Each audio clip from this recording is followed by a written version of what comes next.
Amen, amen, amen. Bien-aimés dans le Seigneur,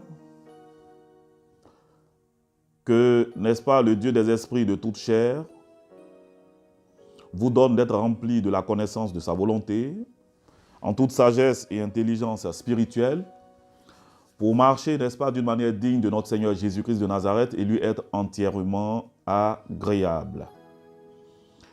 Comme vous le savez, n'est-ce pas, je suis prophète Gomez, serviteur de notre Seigneur Jésus-Christ de Nazareth, et je suis par ailleurs à la tête de l'Assemblée, n'est-ce pas, de l'Église, dénommée Ministère d'Action du Saint-Esprit. Et ma joie, n'est-ce pas, ce soir est parfaite, elle est grande, de ce que nous nous retrouvons pour poursuivre les enseignements que nous avons entamés il y a de cela quelques semaines. Amen, amen. Nous avons, n'est-ce pas, comme vous le savez, entamé un enseignement sur la délivrance. Et ensuite, nous avons commencé un enseignement sur le combat spirituel. L'enseignement sur la délivrance, n'est-ce pas, nous n'en avons pas fini avec. Nous allons poursuivre cet enseignement.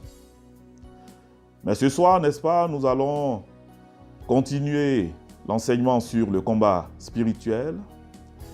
Si vous suivez, n'est-ce pas, la trame des enseignements qui sont donnés, vous verrez que et délivrance et combat spirituel, l'un ne va pas sans l'autre. Les deux vont de pair.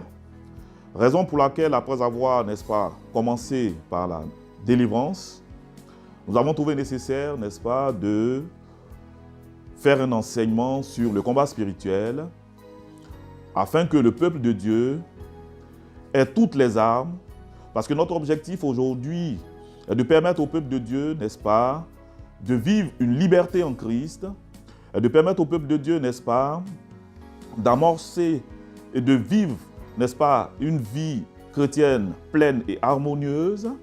Notre objectif, n'est-ce pas, est que le peuple de Dieu soit, n'est-ce pas, ne soit plus enfant, mais que le peuple de Dieu soit un peuple adulte, un peuple qui marche dans la puissance du Saint-Esprit, allant, n'est-ce pas, de victoire en victoire. Donc, comme je l'ai dit, n'est-ce pas, nous allons poursuivre les enseignements. Et ce soir, nous allons voir un autre type d'enseignement, mais toujours rattaché au combat spirituel, d'une importance, n'est-ce pas, capitale dans le milieu chrétien. Je donnerai, n'est-ce pas, le terme de l'enseignement au fil, n'est-ce pas, de ce message.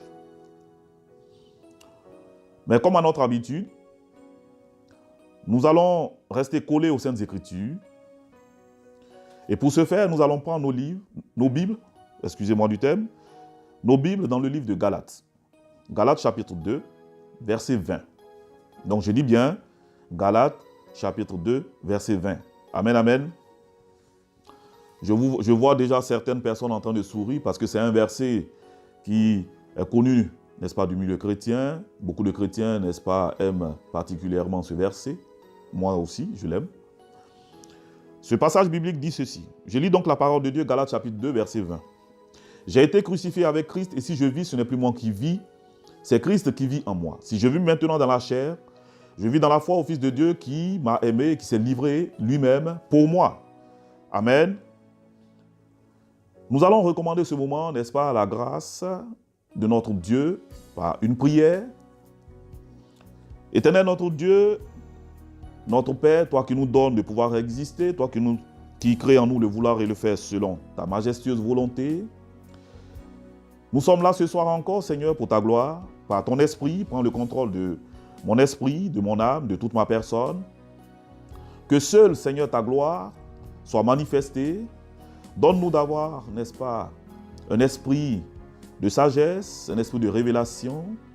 Que ma personne en elle-même s'efface et que seul ton esprit agisse favorablement en ces instants pour la gloire de ta majestueuse personne et de ton saint nom, au nom de Jésus de Nazareth. Donc, Galates chapitre 2, verset 20. J'ai pris ce passage pour traiter d'un sujet, n'est-ce pas, qui est d'une extrême importance dans le milieu chrétien. Un sujet, n'est-ce pas, que tout chrétien, n'est-ce pas, devrait connaître. Une notion, n'est-ce pas, qui doit être privilégiée par le chrétien. Une notion qui revêt une importance particulière dans la vie du chrétien parce que par la connaissance que, n'est-ce pas, revêt ce sujet, qu'apporte ce sujet, le chrétien, n'est-ce pas, pourra marcher triomphalement dans le combat spirituel. Amen. Donc le thème, n'est-ce pas, que nous allons aborder ce soir. Ce thème a pour titre l'identité du chrétien. Amen, amen. Je dis bien l'identité du chrétien. Donc, nous avons dans ce titre deux notions. D'un côté, nous avons la notion d'identité et de l'autre côté, nous avons la notion de chrétien. Amen. Qu'est-ce que c'est qu'une identité? Nous allons prendre, n'est-ce pas, une définition très simple pour ne pas avoir à compliquer les choses. Donc, nous dirons tout simplement que une identité, n'est-ce pas, est un ensemble de caractères qui permet de reconnaître une personne et de la différencier des autres. Amen. Donc, une identité, n'est-ce pas, englobe un ensemble de caractères. Et cet ensemble de caractères permet d'individualiser une personne. Alléluia. Comme je l'ai dit, d'un côté, nous avons la notion d'identité, de l'autre côté, nous avons la notion de chrétien. Aujourd'hui, tout chrétien devait pouvoir répondre à la question « Qui suis-je » Quand nous entrons, par exemple, dans un milieu, quand nous arrivons dans un endroit, on nous pose en général la question « Qui êtes-vous » Voulez-vous décliner votre identité? Si je m'appelle, par exemple, je donne un nom simple. Si je m'appelle Julien Renaud et que je dis que je m'appelle Benoît Armand, je force là mon identité, je prends une autre identité qui n'est pas la mienne. Mais si je réponds exactitude au nom qui m'a été attribué depuis le jour de ma naissance, je décline avec exactitude mon identité. Et cette identité est rattachée à la nature de ma personne. Cette identité est censée refléter le caractère propre de ma personne. Et cette identité est censée me faire connaître. Alléluia. De la même manière, l'identité du chrétien devra permettre au chrétien d'être reconnu partout où besoin, n'est-ce pas, se fera sentir.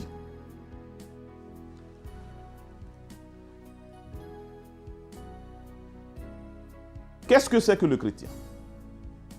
Voici une question qui ouvre sujet à beaucoup de débats. Mais comme je l'ai dit, nous allons rester vraiment collés à la parole de Dieu, de sorte que chacun sache véritablement où est-ce qu'il en est avec le Seigneur. Amen, amen. Quand on pose la question « Es-tu chrétien ?»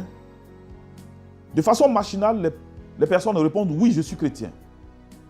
Et quand on dit, mais pourquoi dites-vous que vous êtes chrétien? D'aucuns diront, je suis chrétien parce que je suis baptisé. D'autres diront, je suis chrétien parce que je vais toujours à l'église. Je prends part aux activités de mon église. Je suis au service de Dieu dans mon église. D'autres diront que je suis chrétien parce que je suis, par exemple, évangéliste. Je suis baptiste. Je suis pentecôtiste. Je suis catholique. Donc, ils le disent par rapport à une dénomination. D'autres diront également que je suis chrétien parce que mon père et ma mère sont chrétiens et que dans notre famille, nous sommes tous chrétiens. Frère, laisse-moi te dire ce soir que tout cela ne détermine pas ton identité de chrétien. Tout cela, comme nous allons le voir, est une conception assez superficielle de ce que doit être véritablement un chrétien. Actes des apôtres, n'est-ce pas, chapitre 11. Actes des apôtres, chapitre 11. Dans ce passage de Actes des apôtres, chapitre 11, Plus précisément, n'est-ce pas, au verset 33, il nous est dit que c'est à Antioche que pour la première fois, les disciples de Jésus de Nazareth ont été appelés, n'est-ce pas, chrétiens. C'est bien ce que nous dit ce passage. Donc, Actes des Apôtres, chapitre 11, comme je l'ai dit.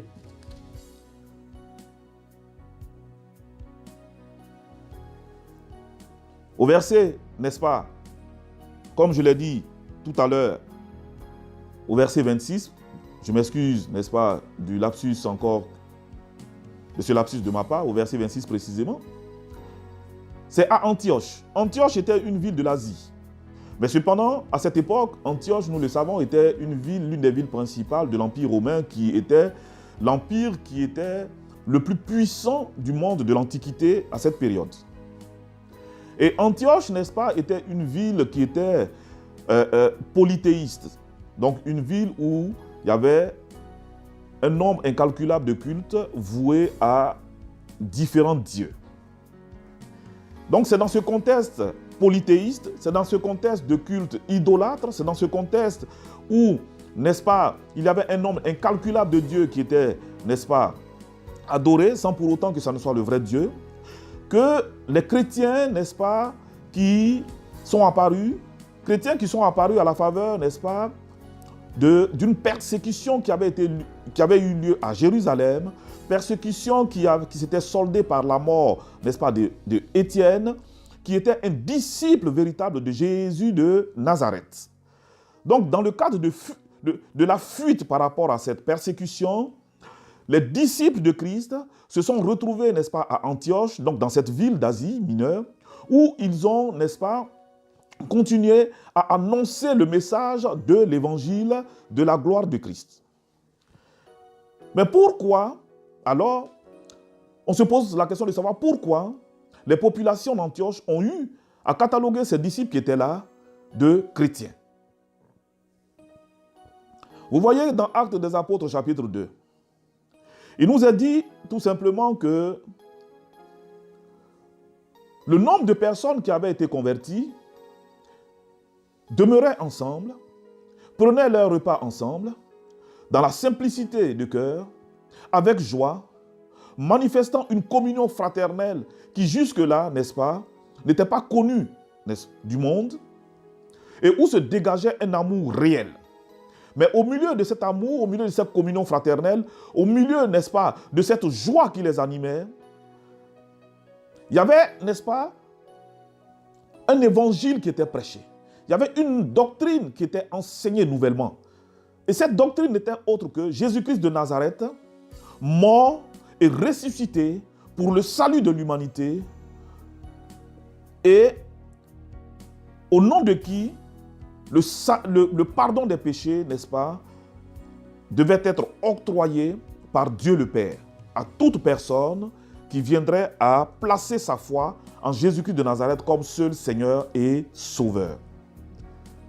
Donc, on approche véritablement de ce concept. Donc, nous avons des personnes qui annoncent à des populations qui sont idolâtres une doctrine au centre de laquelle ressort le nom de Jésus de Nazareth. Une doctrine au centre de laquelle ressort, n'est-ce pas, l'œuvre de salut accomplie par Jésus-Christ de Nazareth. Et qui, n'est-ce pas, manifeste une attitude qui est largement différente de l'attitude de tous les autres peuples qui étaient là à Antioche. On pourra dire que c'est au regard de toutes ces raisons que les populations d'Antioche sont allées jusqu'à cataloguer ses disciples de chrétiens. Parce que dans le mot chrétien, nous avons la racine Christ. Christ qui signifie, n'est-ce pas, disciple. Chrétien qui signifie disciple de Christ. Chrétien qui signifie appartenir à Christ. Donc nous avons cette racine Christ. Mais lorsque, à cette époque, on les avait catalogués de chrétiens, c'était un terme de mépris, n'est-ce pas, un terme de raillerie, un terme de moquerie, pour identifier, n'est-ce pas, ces disciples qui était en train de propager une nouvelle doctrine et qui avait adopté une autre manière de vivre. Mais cette moquerie, ce mépris, avait été accepté par les disciples, qui voyaient cela, n'est-ce pas, comme une grâce, d'être reconnus comme disciples de Jésus-Christ de Nazareth. Amen. Donc nous voyons que cette grâce qui les a amenés à accepter la dénomination de chrétiens a traversé toutes les époques et est remontée jusqu'à nous. Cette grâce qui leur procurait de la joie, qui leur procurait du bien-être, du fait qu'ils comprenaient que de par ce qu'ils dégageaient, on voyait en eux la personne de Jésus-Christ de Nazareth. Amen, amen, amen. Plus tard, n'est-ce pas, laissez-moi revenir un peu en arrière. Dans Actes des Apôtres, chapitre 2, comme je l'ai dit, nous avons l'effusion du Saint-Esprit. Amen. Depuis le moment où les disciples sont devenus chrétiens, et le moment où, n'est-ce pas, il y a eu l'effusion du Saint-Esprit, il y a quelque chose qui s'est produit. Et c'est de ce quelque chose-là que nous allons parler. Parce que Actes des Apôtres, chapitre 2, nous parle non seulement de l'effusion du Saint-Esprit qui avait été donnée, qui avait été promis par notre Seigneur Jésus de Nazareth à ses disciples assemblés, mais lorsque Pierre, au compte de tous les autres disciples, de tous les autres apôtres qui étaient là, a pris la parole et a commencé, n'est-ce pas, à expliquer à cette population, à ce peuple innombrable, fait de toutes sortes de nationalités, attroupé à Jérusalem, rassemblé à Jérusalem, le salut qui avait été accompli en la personne de Jésus-Christ de Nazareth au profit de l'humanité, la Bible déclare, n'est-ce pas, que les populations qui étaient là ont eu le cœur vivement touché au point de dire, hommes frères, je ne vais pas, hommes frères, que ferons-nous? Je vous donne le passage. Le passage, c'est, n'est-ce pas, Actes des Apôtres, chapitre 2, le verset 37. Donc la Bible dit qu'ils ont eu le cœur vivement touché au point de dire, hommes frères, que ferons-nous? Que ferons-nous comment? Que ferons-nous, n'est-ce pas, pour pouvoir recevoir cette personne particulière dans notre vie et voir ainsi notre vie être transformée?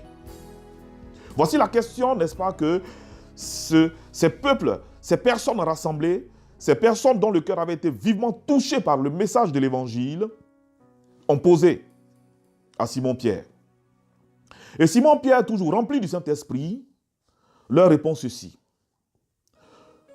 Repentez-vous et que chacun de vous se fasse baptiser au nom de notre Seigneur Jésus-Christ de Nazareth et vous recevrez le don du Saint-Esprit.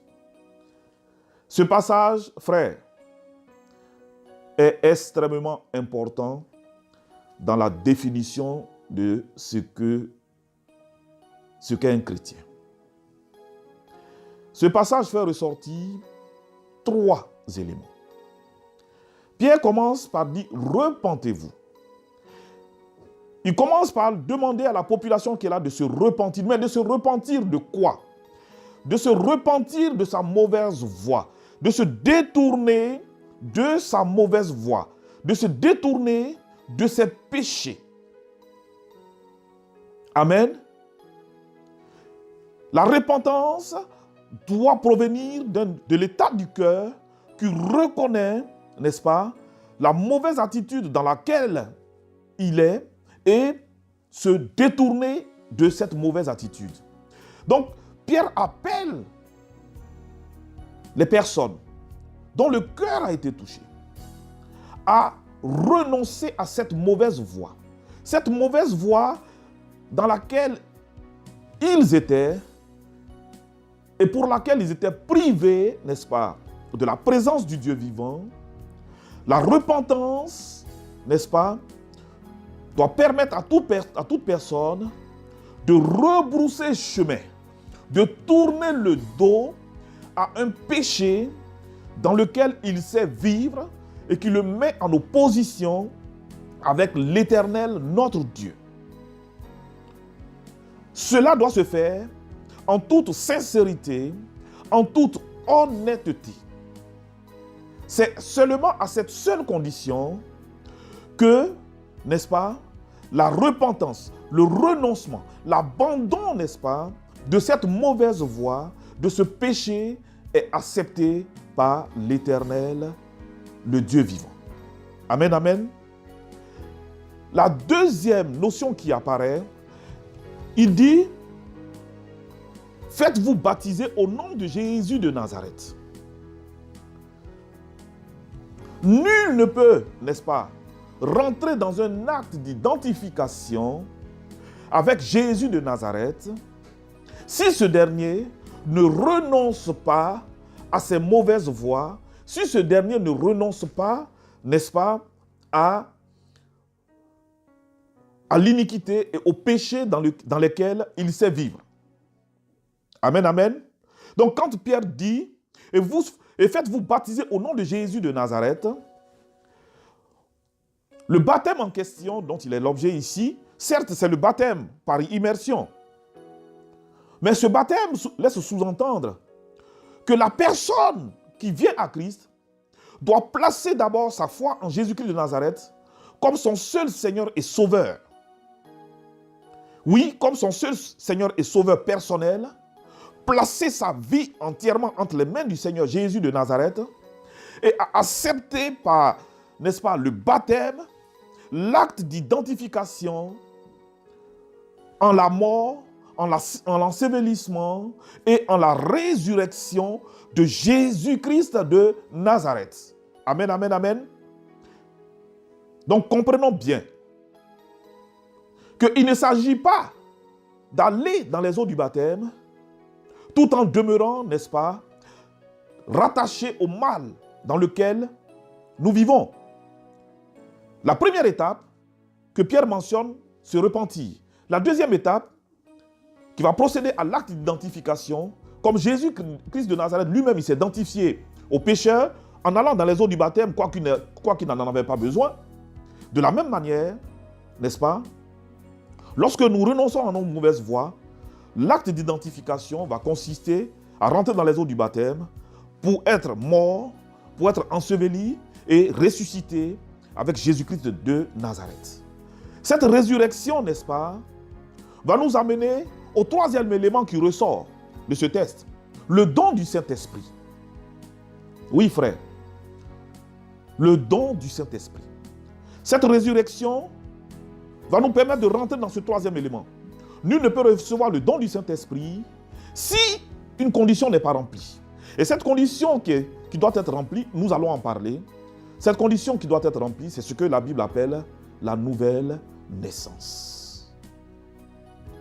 Donc, regardez bien. En tant que chrétien, pour être chrétien, 3 conditions doivent être réunies. 1. Je me repens de mes péchés. Je me détourne du mal.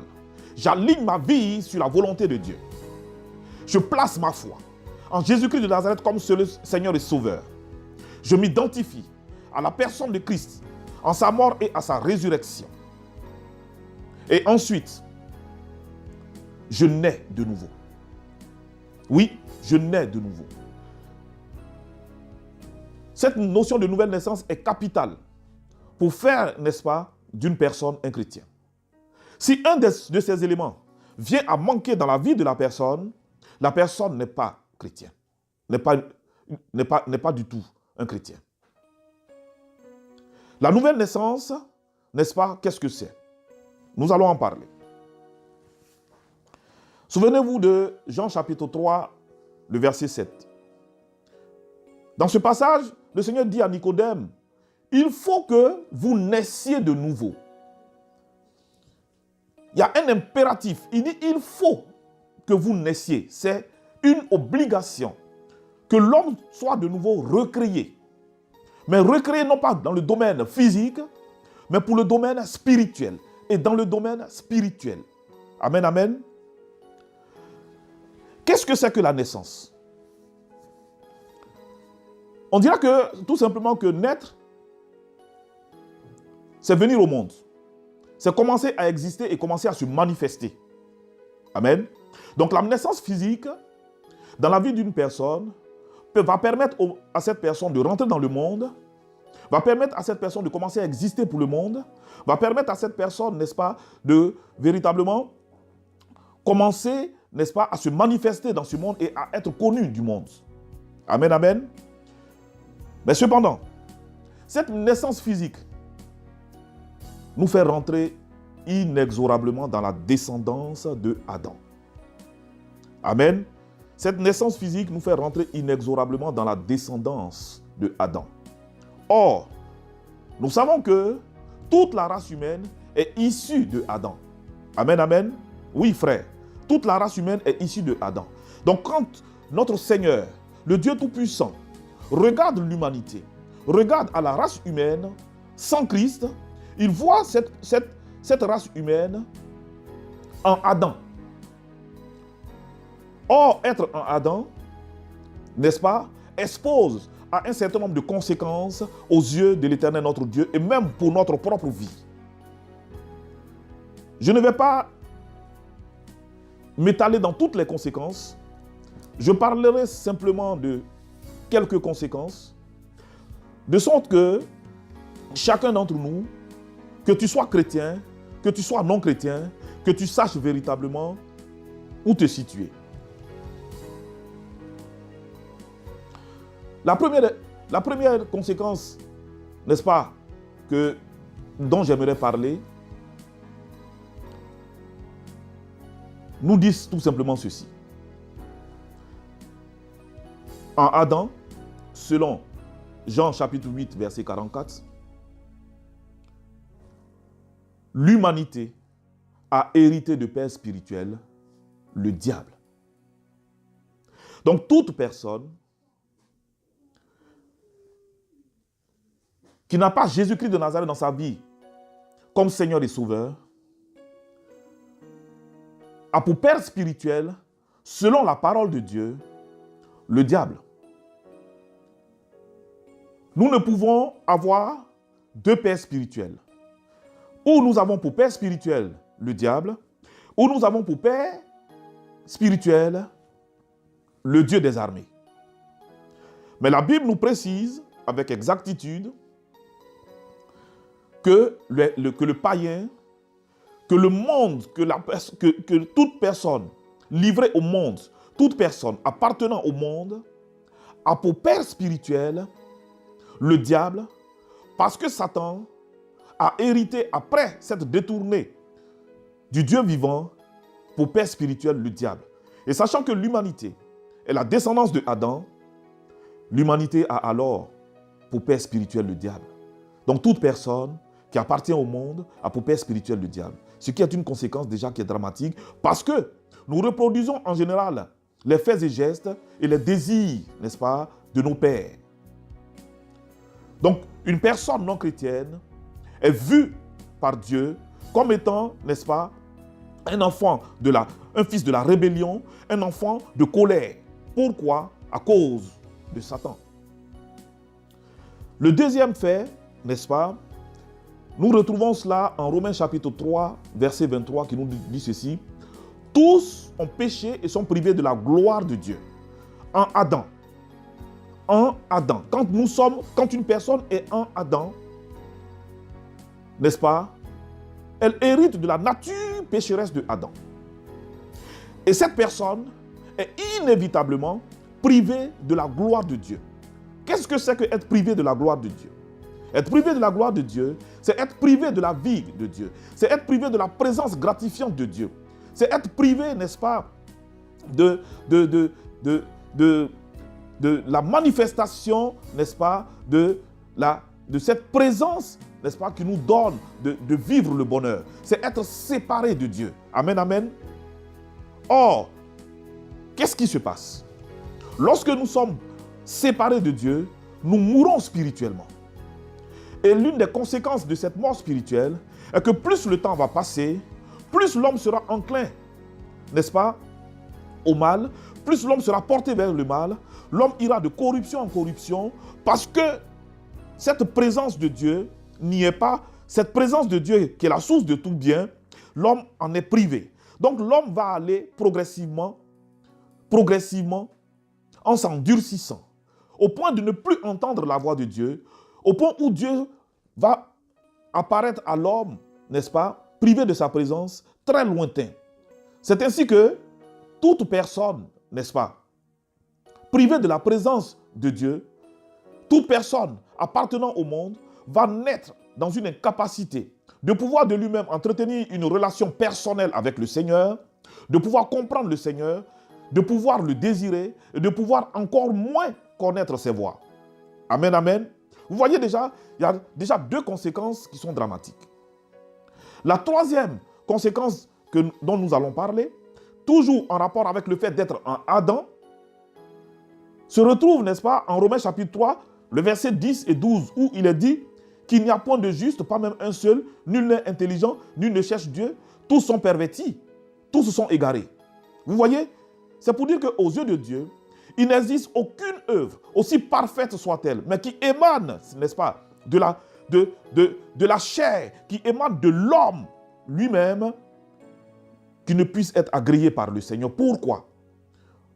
Aucune œuvre provenant de l'homme, trouvée coupable à cause du fait qu'il soit à Adam, ne peut être agréée par le Dieu vivant. Donc l'homme en Adam est trouvé non seulement coupable, mais a hérité de la nature pécheresse et ses actes. On peut se cataloguer de ses bonnes œuvres pour dire, oui, je suis quelqu'un de bien, je ne suis pas quelqu'un de méchant, j'aide tout le monde. Mais si cet acte, si tu n'as pas Jésus-Christ de Nazareth en toi, dans ta vie, il faut savoir que cet acte ne peut nullement être agréé par le Seigneur. C'est difficile, c'est dur à entendre, mais frère, je te dis la vérité. C'est la réalité de ce que nous enseigne la parole de Dieu. Le troisième élément, le quatrième élément, est que en Adam, l'humanité, la race humaine a hérité de la mort, qui est à la fois une mort physique, une mort qui est spirituelle dont j'ai parlé, qui est la séparation avec Dieu, et une mort qui, pour quiconque demeure en Adam, qui est une mort éternelle, loin de la face de Dieu, avec les tribulations de l'enfer, comme le mentionne la parole de Dieu. Amen, amen, amen. Donc nous voyons que le fait d'être à Adam revêt des conséquences extrêmement dramatiques. Extrêmement dramatiques. Frère, si tu t'es pas encore repenti de tes péchés, si toi-même tu regardes à tes voies aujourd'hui et que tu sais que ces voies-là ne peuvent nullement te sauver, si tu n'as pas encore placé, n'est-ce pas, ta foi en la majestueuse personne de Jésus-Christ de Nazareth comme seul Seigneur et Sauveur,